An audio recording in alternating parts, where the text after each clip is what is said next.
तर रामकृष्ण हरी मंडळी, चला तर हा कुठल्या ठिकाणचा शूट आहे ते मला जरूर जरूर तुम्ही कमेंटमध्ये नक्की सांगा. तर चला तर मंडळी, तर आता आम्ही गावाला निघायची आमची घाई आहे. तर आपण सकाळ सकाळी मी भरपूर असा डब्बा सोबत घेतलेला आहे. तर माझी पुतणी सुना नातोंड जाऊबाई आम्ही सगळे जाणार आहेत पुण्याला. तर त्यासाठी आपण परभणीपर्यंत सोडायला आलेले आहेत घरच्या गाडीमध्ये. तर पुतण्यांच्या गाडीमध्ये जायचं होतं परभणीमधून. तर चला म्हणलं, सोबत नातू आलेला आहे मला पण सोडायला. आणि आम्ही इकडं लगेच मोठ्या जाऊबाईच्या घरी आलो, त्यांना घेतलं आणि तिथून लगेच त्यांच्या घराकडे गेलो पुतण्यांच्या. तर त्यांच्या घराकडे गेलो. मग तिथं गाडीमध्ये आम्ही सगळेजण बसलो, जाऊबाई, मी, त्यांच्या सुना, नातू, सगळेजण आम्ही निघालो. तर असं प्रवास करता करता 11 11:30 वाजले. चला म्हणलं आता डबे कुठेतरी खाऊ. त्यासाठी आम्ही रस्त्याच्या कडेने जागा शोधत होतो. तर आम्हाला एक ठिकाणी छानपैकी असं मोकळं मैदान स्वच्छ असं सापडलं. तर चला म्हणलं, भुका पण लागल्या होत्या सगळ्यांना. तर चला तिथं गाडी उभी केली रोडच्या बाजूला. आणि आपण छान परिसर, किती मस्त परिसर आहे ना. आभाळ पण खूप आलेलं होतं. एक छानपैकी झाड पाहिलं आम्ही, तिथं गेलो. आणि सोबत पाणी भरपूर होतं, हात तिथं धुतले. आणि तिथं झाडाखाली मस्तपैकी जाऊन आम्ही तिथं सगळ्यांनी जेवणं वगैरे केली. कारण सगळं सोबत होतं, आमच्या चटण्या लोणचे सगळे. तर जेवणं वगैरे झाली तिथं, सगळे आवराआवरी केली. आणि चला म्हणलं आता पुढच्या प्रवासाला जायचं होतं, कारण आम्हाला संध्याकाळचं लग्न होतं आणि आमचा आता दिवसभराचा प्रवास होता. तर चला म्हणलं आता गाडी डबे वगैरे ठेवले आणि निघालोत. तर निघाल्यानंतर आम्हाला आता उरुळी कांचनला जातो. उरुळी कांचनच्या बरंच पुढं होतं लॉन्स लग्न कार्यालय. तर तिकडं तर गेलो. मग मध्ये एका ठिकाणी आम्ही चहा पाणी पण झालं आमचं. आणि चला म्हणलं, प्रवास करता करता गेलो कार्यालयाच्या जवळपास गेलोत. तर या कार्यालय पण जवळ आलेले. तर कार्यालयाचं नाव आहे धनश्री लॉन्स म्हणून. तर आलो, तिथं उतरलो, सगळे फ्रेश झालो तिथं कार्यालयामध्ये जाऊन. फ्रेश झाल्याच्या नंतर तिथं थोडंसं बसलो. आणि तिथं नाही का हळदी दिवशी, आदल्या दिवशी पण हळद होती. आणि लग्नाच्या संध्याकाळचं लग्न पण दुपारी पण तिथं हळद चालूच होते. आम्ही गेलो तर मग थोडं फ्रेश झाल्यानंतर चला म्हणजे हळद लावला. मग आम्ही गेलो होतो, आमचे व्हिडिओ थोडे तिथे शूट केले.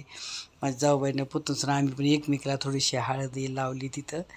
आणि लावल्याच्यानंतर थोडंसं बसलो. नवरा नवरीला पण लावली आम्ही हळद. आणि बसलो तिथं. मग आम्ही ते रुखवत बघितला, भांडी. तर आजकाल पहा असं एकाच एक नवीन निघालेल्या मंडळी. तर ह्या किती रुखवत होता. आणि हे लग्न खरं तर नाही का माझ्या नात्यातलं, माझ्या जाऊबाईच्या बहिणीच्या मुलाचं लग्न होतं, उरुळी कांचनला राहतात. तर त्यांचं लग्न होतं, त्यामुळे आम्ही सगळेजणं आलो होतो फॅमिली.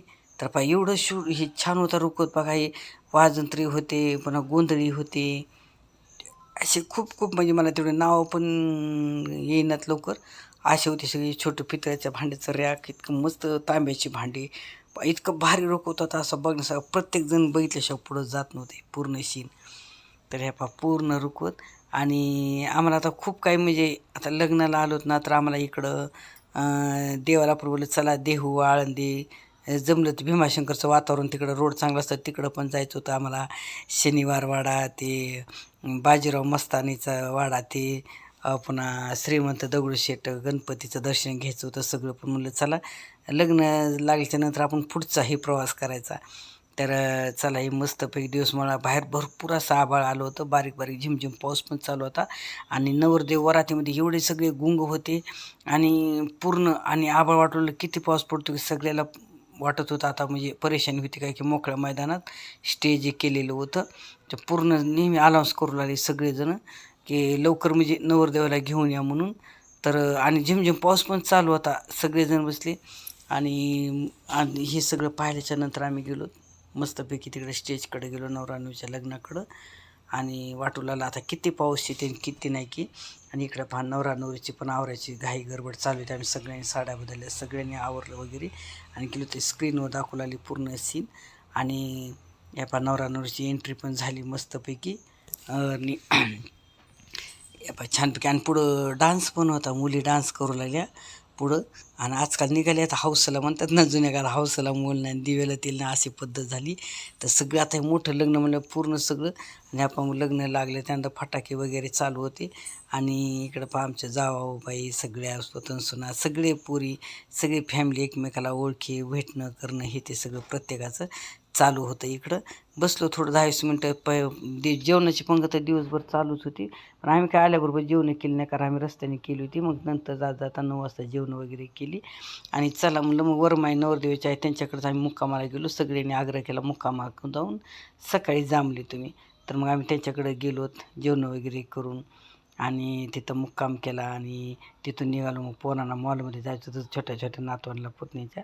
तर हे मॉलमध्ये गेलो. ती मॉलमधल्या कशाचा सीन आहे मला माहीत नाही, पण आम्ही तिथं मस्त शूट केलं. आम्ही फोटो वगैरे तिथं भरपूर असे सगळे काढले. म्हणजे पण सगळंच काही शूट करता येत नाही, थोडंसं घेतलं ना. आता भरपूर असे हे केलेले शूटिंग. तर छानपैकी गेलो. तर मग आम्ही सगळं हे केल्यानंतर तिसऱ्या मजल्यावर गेलो. तर इथं इतकं पोरांचं खेळायचं होतं. भरपूर सारे असे आमचे चांगले 2-2.5 तास तिथं लागले असतील आम्हाला. तर पूर्ण अशी ही पोरं छोटे छोटे नातवंड खेळले सगळं.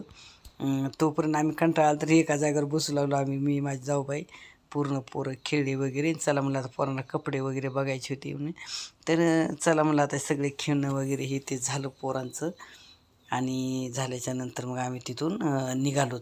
तर त्या पायऱ्या होत्या, आम्ही तिसऱ्या मजल्यावर होतो. तर खाली यायला अशा पायऱ्या होत्या, त्याच्यातून आम्ही खाली आलो. आणि खाली मग गाड्याची पार्किंग होती. तर एवढी मोठी पार्किंग होती की जवळजवळ 100-150 गाडी असं अंदाजे एवढी मोठी पार्किंग होती. कुठं कोणाची गाडी आहे ती पण मेळ लागत नव्हता. तर चला तर म्हणलं मग आता ही गाडीकडे गेलो सगळेजण. आता आम्हाला पुढं जायचं होतं माझ्या पुतणीकडं, लग्नाला जायचं होतं. हे पुतणीच्या घरी जायचं होतं भेटायला जायचं होतं. आणि उद्या दुसऱ्या दिवशी पूर्ण म्हणजे आळंदी हे ते करायचं होतं. तर मग येते आता रस्त्यात झुडिओ मोठा शेल आहे, तिथं पोरांना कपडे घ्यायची होती. मग चला आम्ही शेलकडं पण आलो चालता चालता. आणि आपण हे कपडे इतके फॅन्सी ड्रेस न वेगवेगळे कसले पण कपडे असे घेईल असे. पण आम्हाला नाही का थोडेसे हेच लागले महाग. पुण्या मुंबईला थोडेसे त्यांचं सगळं काढतात ना चार्ज हे ते. तर खूप होते. काही पोरांनी घेतले, छोट्या छोट्या पुतण्यांनी घेतले, आम्ही काही घेतले नाही. आम्ही थोडंसं फिरलो आणि थोडंसं बसलो, काही बाहेर येऊन थोडं फिरलो काही. मग इथं सगळं त्यांचं खरेदी वगैरे झाली, पोरींची ही सगळी. आणि खरेदी झाल्याच्या नंतर इतकं बघण्यासारखं होतं काय काय काय काय. पण आम्हाला तर खूपच अशा किमती वाटल्या त्याच्या. पण चला ठीक आहे, ज्याला आवडेल तसं ते घेत राहते. चला ही खरेदी पूर्ण झाल्याच्या नंतर आम्ही तिथून निघालोत. ह्याच्यातून शेलमधून निघालो. तर चालता चालता रस्त्याला एक दुकान सापडलं. पुन्हा त्या दुकानामध्ये पण थोडेसे कपडे पाहिले मंडळी. आणि चला आता आम्हाला इथून आम्ही निघून पुतणीच्या घरी मुक्कामाला जाणार होतो राजगुरुनगरला. तर चला तर आता आमचा पुढचा ही पार्ट 1 पार्ट 2चा ब्लॉग उद्या न विसरता अवश्य बघा. तर चला तर मग पुन्हा भेटू पुढच्या अशाच वेगळ्या व्हिडिओमध्ये. तोपर्यंत धन्यवाद. रामकृष्ण हरी.